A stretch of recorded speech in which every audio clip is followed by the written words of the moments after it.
오늘 성경에 보면은 1절에 이런 말이 있어요. 구제에 빠짐으로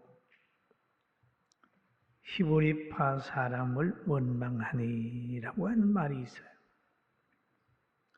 여러분, 구제에 빠지면 안 되는데 빠지는 사람이 있었다. 원망할 수밖에 없는 환경이 초대교회에도 만들어졌다. 성령이 역사하는 교회가 그럴 수가 있을까? 라고 하는 의문을 가질 수가 있으나 지상에 있는 교회와 가정, 살아있는 모든 사람들은 항상 불안정한 가운데 살 수밖에 없다. 라고 하는 것을 우리는 깨달아야 합니다. 이 땅에 있는 모든 사람들은 다 불완전합니다. 완전하지가 않아요. 모든 환경에 다 원망과 시비와 실족과 실패가 있을 수 있어요. 그런데 이게 제일 먼저 에덴 동산에도 그랬습니다. 에덴 동산을 보면 복된 장소잖아요. 살기 좋은 곳이잖아요. 하나님이 사람을 사랑하셔서 특별히 조성한 장소가 에덴 동산 아닙니까? 생명가가 넘쳐나고 또 거기에는 벌거벗고 살지만은 둘이 부끄러움을 느끼지 아니하고 자존심이 없고 사랑이 지배하고 하나님이 지배하고 또 금이 있는 강들이 흘러가므로 그 강이 너무너무 아름다웠어요. 유리바다가 있고 12진주문이 있는 에덴 동산이었습니다. 거기에도 누가 왔느냐? 뱀이 들어왔다는 거죠. 그래서 뱀이 하나님과 아담과 하와를 단절시킴으로 인하여 그렇게 행복하게 살던 그 낙원에서 쫓겨나는 거예요. 낙원에서 쫓겨나게 되니까 자연도 그에게 선대하지 않고 가시와 웅컹키를 내고 결국 사람이 죽어야 했고 남자의 얼굴에는 땀이 흘러야 먹을 것이 생기고 여자는 해산의 고통을 해야 사명을 다하는 죄 아래 있는 사람으로 살아가게 된 것입니다. 자, 그런 것 같이 오늘 이 초대교회도 얼마나 좋은 환경인지 몰라요. 초대교회도 보면은 정말 많은 무리가 회개하고 마음을 같이하여 서로 섬기고 나누고 돕고 가난한 사람이 없는 그런 교회가 초대교회였어요. 그리고 아나니아와 사피라가 나타나서 양심을 속이고 거짓말하게 되니까 베드로가 한마디가 하니까 그의 혼이 떠나고 그런 불의가 자리 잡을 수 없는 곳이 초대교회였어요. 그런데 그곳에 또 한 가지 이 사도들의 모습을 보면은 굉장히 강력했어요. 외부에서 막 비판을 해도 이 사도들은 타협하지 않고 위축되지 않고 좌절하지 않고 그럴 정도의 강력한 지도자가 있었습니다. 그래서 사도행전 5장 41절에 이런 말이 있어요. 사도들은 그 이름을 위하여, 예수님의 이름을 위하여, 그죠? 능욕받는 일에 합당한 자로 여기심을 기뻐하면서 공회 앞을 떠나니라. 그 공회에서 사도들에게 전하지 말라, 가르치지 말라, 그렇게 하면 벌을 주겠다고 하는 그런 그 위압을 했지만은 사도들은 거기에 굴하지 않았어요. 그리고 그들은 또 42절에 보니까 날마다 성전에 있든지 집에 있든지 예수는 그리스도라 가르치기와 전도하기를 그치지 않았다 라고 했습니다. 사람들을 만나면 가르치고 예수 그리스도가 구주라고 얘기를 하고 부활의 복음을 계속해서 전했습니다. 그러므로 인하여 교회가 막 성장을 했어요. 교회가 많이 성장함으로 많은 사람이 모임으로 나타나는 현상이 오늘 본문의 현상이었습니다. 사도행전 6장 1절에 보니까 그때에 제자가 더 많아졌는데 헬라파 유대인들이 자기들의 가부들이 매일의 구제에 빠짐으로 히브리파 사람을 원망하니 그랬습니다. 제자들이 많아지는 거 얼마나 큰 축복입니까? 그런데 여기에는 히브리파 사람이 있고 헬라파 사람들이 있었습니다. 또 그때는 가부들에게 매일 모임에서 구제를 했어요. 매일 구제를 했어요. 교회의 공금으로 가부들을 돌아봤습니다. 근데 돌아보다가 보니까 헬라파 유대인의 가부들이 매일 구제에 빠졌어요. 그 일로 히브리파 사람들을 원망하게 됐습니다. 성령이 지배하는 교회, 사랑이 지배하는 그곳에도 원망의 씨가 자라고 있습니다. 왜 그랬을까요? 여기에는 일손이 부족했습니다.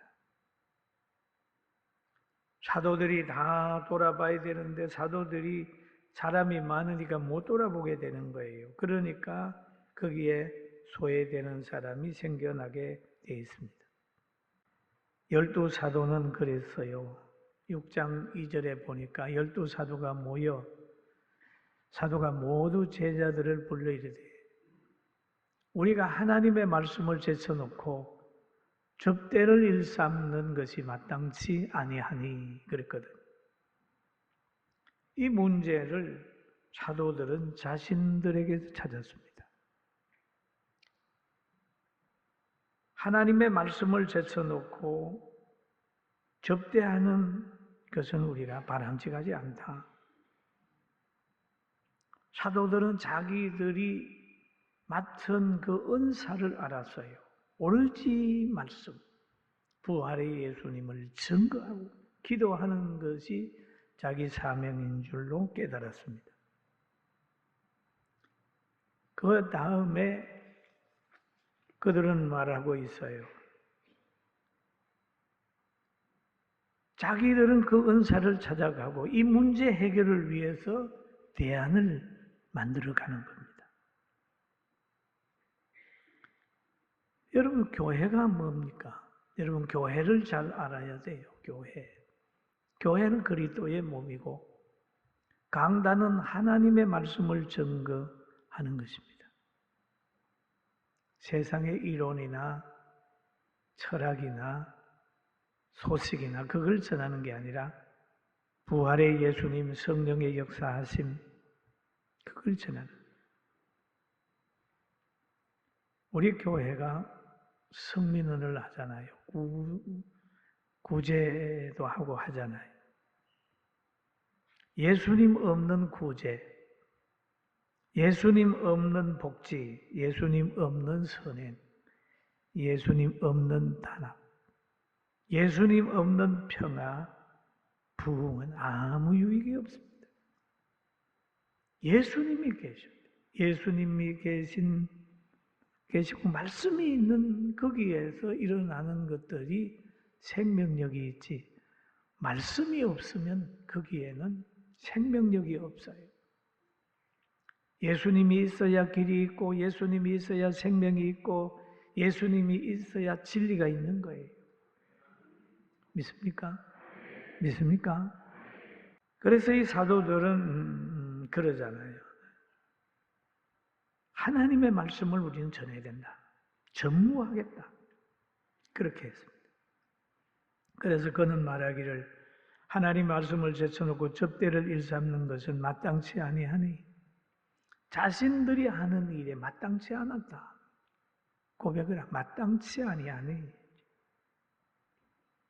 접대도 구제도 말씀 다음에 있어야 된다고 하는 것을 이들이 깨달았어요.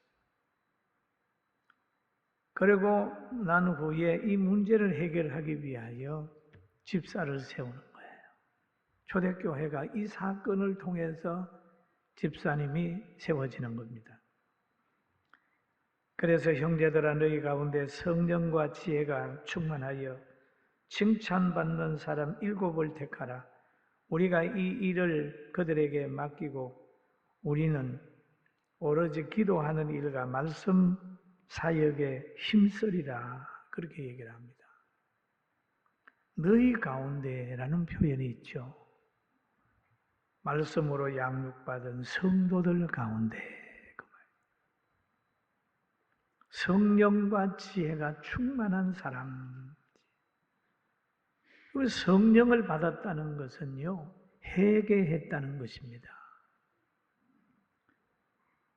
회개했다는 것인데 사도행전에 보면 그런 말이 있어요. 베드로가 이르되 너희가 회개하여 각각 예수 그리스도 이름으로 세례를 받고 제사함을 받아라. 그리하면 성령을 선물로 받으리니. 제사함을 받고 성령을 받은 사람. 그 다음에 지혜가 충만하다라고 얘기를 합니다. 지혜가 충만하다. 지혜를 얻는 자는 명철을 얻는 자는 복이 있나니 이는 지혜를 얻는 것이 은을 얻는 것보다 낫고 그 이익이 정금보다 나음이라. 그럼 지혜와 성령이 충만한 사람, 성령과 지혜가 충만한 사람이 주의 일을 잘할 수 있다. 부자도 아니고 권력자도 아니고 또 많이 배운 사람도 아니라 그 분들도 중요하지만 더 귀한 것은 사도들이 했던 그 사역을 대신할 사람은 성령과 지혜가 충만한 사람이다. 왜냐하면 성령 안에는 권세가 있습니다. 성경에 보면 오직 성령이 너희에게 임하시면 너희가 권능을 받고 예루살렘과 유대와 사마리아와 땅끝까지 이르러 내 증인이 되리라 라고 얘기를 하잖아요. 그러면 성령 안에는 성품이 있는데 사랑의 성품도 희락의 성품도 온유의 성품도 그에게 있기 때문에 소외된 사람 없이 잘 돌아올 수 있는 그런 사역을 할 수 있다는 얘기를, 그런 판단을 하고 이 집사들을 세우는 거예요. 사랑하는 성도 여러분, 우리는 다 많은 집사가 있잖아요. 사명이 굉장합니다. 할렐루야. 아멘. 집사지. 그리고 하나님과의 관계도 중요해요. 아주 제일 중요하자면 그 다음에는 사람과의 관계도 잘해야 된다. 여기에 보니까 칭찬 듣는 사람 7을 택하라.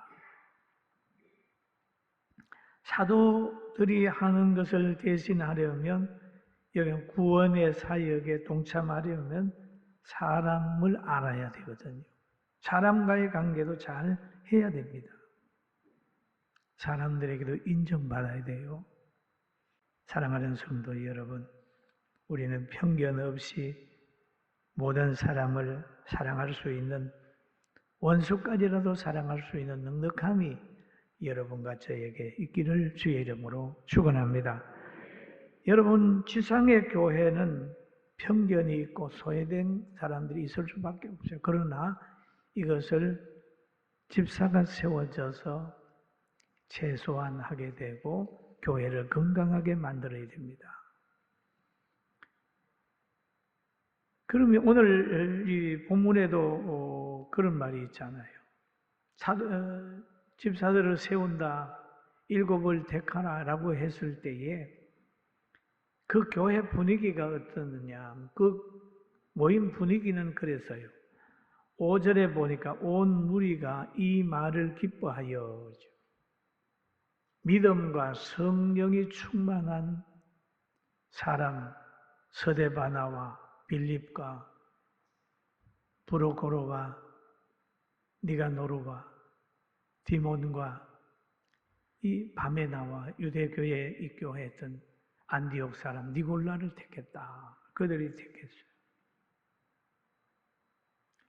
택하여 사도들 앞에 세우니 사도들이 기도하고 그들에게 안수하니라. 사도들 앞에 세우니. 기도하고란 말은 사도들은 기도할 때 뭐라고 했어요? 하나님께 물어보는 거예요. 이 사람 괜찮습니까? 사람들이 추천해서 이렇게 데려왔는데 괜찮습니까? 기도하고 하나님께 기도하고 물어보고 보고 드리고 안수하여 했다. 일을 맡겼다라고 하는 말씀이 오늘 성경에 기록되어 있습니다.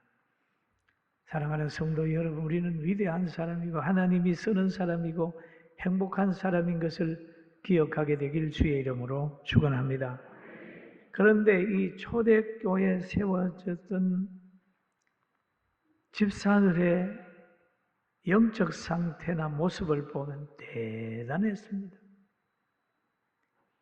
사도들은 사도의 일을 열심히 하고 집사들이 또 활동하게 되니까 어떤 역사가 나타나냐 하면 하나님의 말씀이 힘을 얻게 됐어요. 하나님의 말씀이 뭐라고 그랬죠? 크게 한번 해요. 시작. 하나님의 말씀이 점점 왕성하여 예루살렘에 있는 제자의 수가 더 심히 많아지고 허다한 제사장의 무리도 이 도에 복종하니라라니. 그렇게 박해했던 제사장의 무리도 이 도에 성령의 감동을 받아 전하는 거기에 굴복했다 라고 했습니다. 발언권을 하나님이 주셨어요.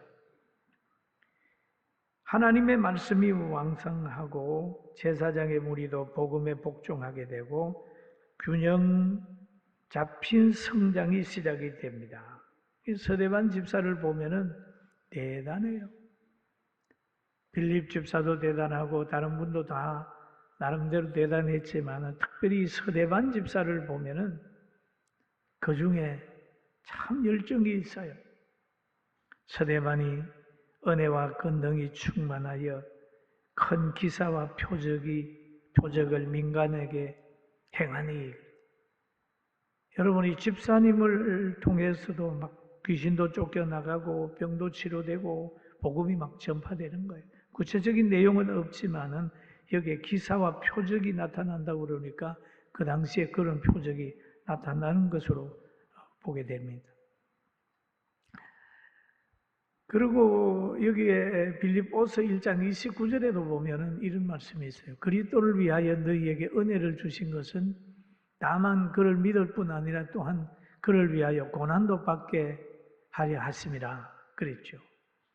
그러면 서대반이 은혜를 받았는데 그 사역을 감당함으로 인하여 뭐하냐? 고난이 시작이 됐습니다.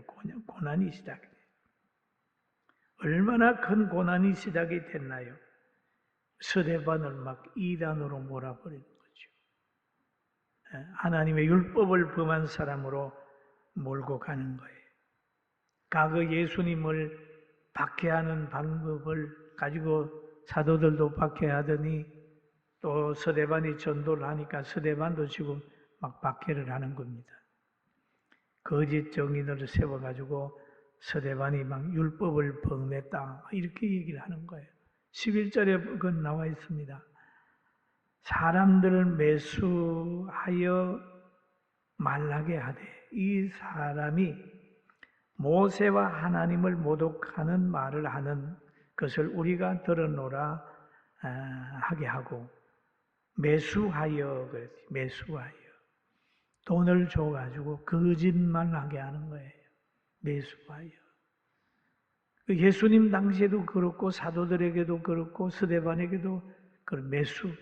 그래서 13절에 보니까 거짓 증인들을 세우니 이르되 이 사람이 이 기록한 것과 율법을 거스려 말하기를 맞이 아니하였다. 율법을 거스려. 율법을 거스려. 스데반을 율법을 거스리는 사람으로 만드는 거예요. 모세와 하나님을 모독하는 말을 했다. 누가 그랬냐? 거짓 증인들이 그랬단 말이에요. 돈과 권력의 양심을 팔고 거짓말로 스데반을 이렇게 모함하는 거지요. 근데 이 율법이라고 하는 건 하나님이 이스라엘 백성들을 사랑해서 주신 거예요.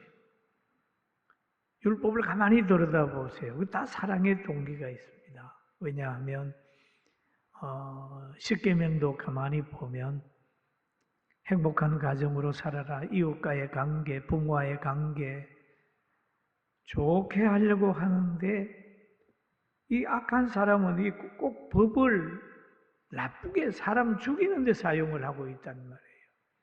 법은 만들어질 땐 다 좋은 동기인데 서는 사람이 잘못 쓰게 되면은 이상해지는 거죠. 여기에 율법에 대한 이야기가 나오잖아요. 사랑하는 성도 여러분, 오늘 이 집사가 되려면 스데반 같은 집사가 됩시다. 할렐루야. 아멘. 이거죠. 얼마나 많은 사람들이 모함하는지 몰라요. 그런데 스데반 보세요. 거기에서 굴복했나요? 안 했어요. 끝까지 그들과 토론을 하게 되면 그들을 이겼어요. 그리고 15절에 보니까 그런 내용이 있습니다. 공회 중에 앉은 사람들이 다 스데반을 주목하여 보니 그 얼굴이 천사의 얼굴과 같더라. 할렐루야. 그러면 천사의 얼굴과 같다. 평안하고 참 멋있다. 지금 그 얼굴을 해야 될 상황이 아니라는 거죠. 조금 있으면 돌에 맞아 죽을 상황이 되는 거예요. 그런데도 천사의 얼굴과 같았다. 바로 이 위대한 집사들이 세워짐으로 인하여 초대교회에 원망과 시비가 없어진 거예요. 집사는 이름만 가지는 게 아닙니다. 목회자가 돌아보지 못하고 소외된 사람이 나올 때 거기에 집사, 장로, 권사들이 그 부분들을 다 같이 보충하고 돌아보는 거예요. 오늘 여러분 다 하나님이 쓰는 사람 되시고 지금 세상이 너무 어지럽잖아요. 그러나 혹 아픔이 있든지 문제가 있으면 살았다고 하는 걸 생각하면서 감사하면서 스데반의 얼굴이 천사와 같이 빛나고 또 하나님이 주신 걸 가지고 거룩한 사역을 감당하고 복음을 전한 것처럼 우리 교회 성도들이 그렇게 되기를 주의 이름으로 축원합니다. 여러분 가정에 계시는 분들도 희망을 가지십시다. 아무리 어려워도 뒤로 물러서지 말아요. 무슨 일을 할 때라도 물러서지 말고 성장으로 극복을 하자. 성장으로 극복하자. 교회도 가정도 나라도 성장으로 극복하는 축복이 우리 모두에게 있게 되길 주의 이름으로 축원합니다.